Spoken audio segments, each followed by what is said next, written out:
చంద్రబాబు గారు కూటమి పవన్ కళ్యాణ్ గారు బీజేపీతో కలిసి ఇక్కడ ప్రభుత్వం ఫామ్ చేయడం జరిగింది.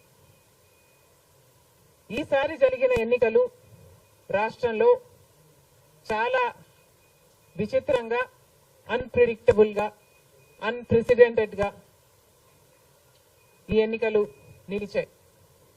కారణం ఏమిటి అంటే ప్రజలు చాలా డిసిసివ్ గా ఒక నిర్ణయం తీసుకున్నారు. మాకు మార్పు కావాలి అన్న నిర్ణయం ప్రజలు తీసుకున్నారు కాబట్టే ఈ ఎన్నికలు ఒకే డిసిషన్ మీద ఆధారపడి జరిగిన ఎన్నికలు. For Jagan, against Jagan. ఇది ఒకటే డిసిషన్ గా ఈ ఎన్నికలు నిలిచాయి. For Jagan or against Jagan. Against Jagan అన్న మార్పు కావాలి అన్న ఈ గట్టి డిసిషన్ ప్రజలు తీసుకున్నారు కాబట్టి ఈరోజు వాళ్ళ ఓటు వేస్ట్ కాకూడదు అన్నట్టుగా చాలా డిసిసివ్ గా they voted with a vengeance for change. ఇది అవునన్నా కాదన్నా ఇది వాస్తవం. కేవలం అంత గట్టి నిర్ణయం ప్రజలు తీసుకుని మార్పు కావాలి అన్న అంత గట్టి డిసిజన్ తీసుకున్నారు కాబట్టి ఇన్ ద ప్రాసెస్ ఈరోజు కాంగ్రెస్ పార్టీ కూడా అనుకున్న మేరకు పర్ఫామ్ చేయలేకపోయింది.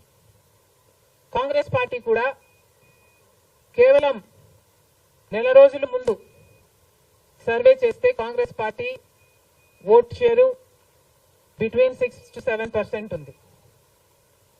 దాన్ని మేము కష్టపడి పనిచేస్తే నేనే స్వయంగా 64 కాన్స్టిట్యుయెన్సీల్లో క్యాంపెయిన్ చేయడం కూడా జరిగింది.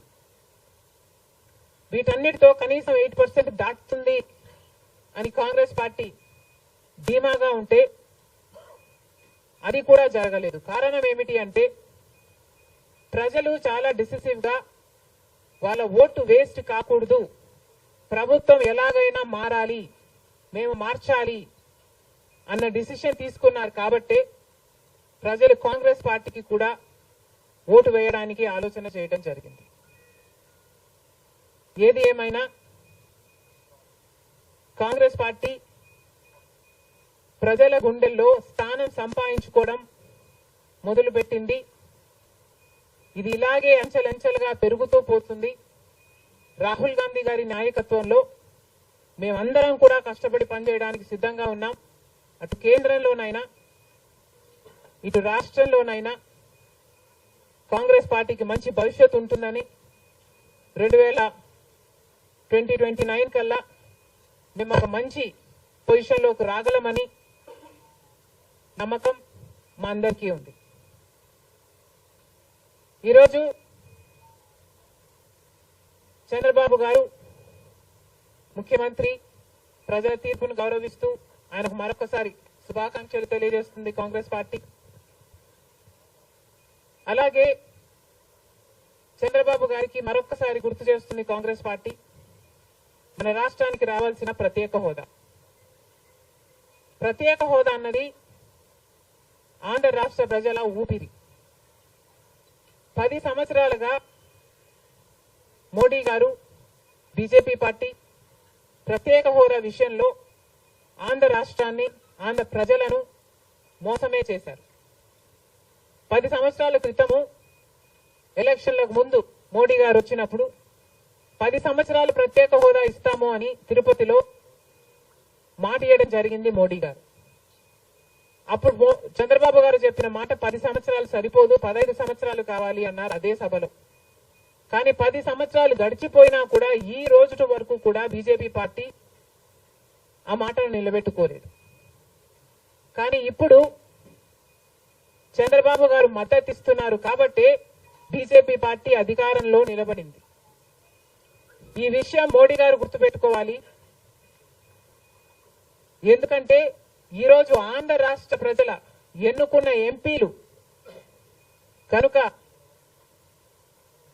బీజేపీ పార్టీకి చంద్రబాబు గారు మద్దతు ఇవ్వకపోయి ఉంటే అసలు బీజేపీ పార్టీ అధికారంలో ఉండే ప్రసక్తే లేదు. ఈరోజు బీజేపీ పార్టీ అధికారంలో ఉంది అంటే దానికి కారణం ఆంధ్ర రాష్ట్ర ప్రజలు అని మోడీ ఇప్పటికైనా గమనించాలి. చంద్రబాబు గారికి మరొకసారి గుర్తు చేస్తున్నాం, చంద్రబాబు గారు బీజేపీ పార్టీతో ఎలక్షన్లకు ముందు పొత్తు పెట్టుకుంటున్నప్పుడే కాంగ్రెస్ పార్టీ పదే పదే చెప్పడం జరిగింది. ఒక్క మాట అయినా తీసుకోకుండా, కండిషనల్ సపోర్ట్ అయినా మీరు ఎక్స్టెండ్ చేయకుండా, మీరు బేషరతుగా స్పెషల్ స్టేటస్ అన్న కండిషన్ పెట్టకుండానే మీరు బీజేపీ పార్టీకి ఎందుకు అలయన్స్ పెట్టుకున్నారు చంద్రబాబు గారు అని అప్పుడు ప్రశ్నించడం జరిగింది. ఇప్పుడు మళ్ళీ బీజేపీ పార్టీ చంద్రబాబు గారిని డిమాండ్ చేస్తుంది. ఇప్పుడు మళ్ళీ కాంగ్రెస్ పార్టీ చంద్రబాబు గారిని డిమాండ్ చేస్తుంది. బికాస్ మీరిచ్చిన ఎంపీల వల్ల ఆంధ్ర రాష్ట్ర ప్రజలు ఎన్నికైన ఎంపీలను మీరు బీజేపీ పార్టీకి ఇచ్చారు కాబట్టి, ఈరోజు బీజేపీ పార్టీ అధికారంలో ఉంది కాబట్టి చంద్రబాబు గారు ఈ విషయాన్ని గుర్తుపెట్టుకొని ఇప్పటికైనా మొండి పట్టైనా సరే స్పెషల్ స్టేటస్ అన్నది ఆంధ్ర రాష్ట్రానికి అవసరం కాబట్టి ఇప్పటికైనా స్పెషల్ స్టేటస్ మీద చంద్రబాబు గారు సీరియస్ గా వర్క్ చేసి ఇది సాధించుకు రావాలి అని కాంగ్రెస్ పార్టీ ఆంధ్ర రాష్ట్ర ప్రజల తరఫున డిమాండ్ చేయడం జరుగుతుంది. ఒక స్పెషల్ స్టేటసే కాదు, పోలవరం ప్రాజెక్టు కూడా ఉంది. పోలవరం ప్రాజెక్టుకు చంద్రబాబు గారు 2 రోజుల క్రితం వెళ్లడం జరిగింది. నిజానికి పోలవరం ప్రాజెక్టు రాజశేఖర రెడ్డి గారి ఆలోచన. 2004లోనే రాజశేఖర రెడ్డి గారు 10,000 కోట్లతో 20 లక్షల ఎకరాలకు నీళ్లు ఇవ్వాలి అని తలపెట్టిన ప్రాజెక్టు పోలవరం ప్రాజెక్టు. రాజశేఖర రెడ్డి గారి హయాంలోనే కుడి ఎడమ కాలువలు పూర్తి చేయడం జరిగింది.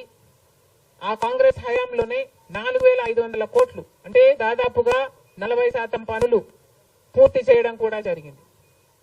కానీ తర్వాత అధికారంలోకి వచ్చిన చంద్రబాబు గారు పోలవరం ప్రాజెక్టు కాస్టును అమాంతంగా 29,000 కోట్లకు పెంచారు.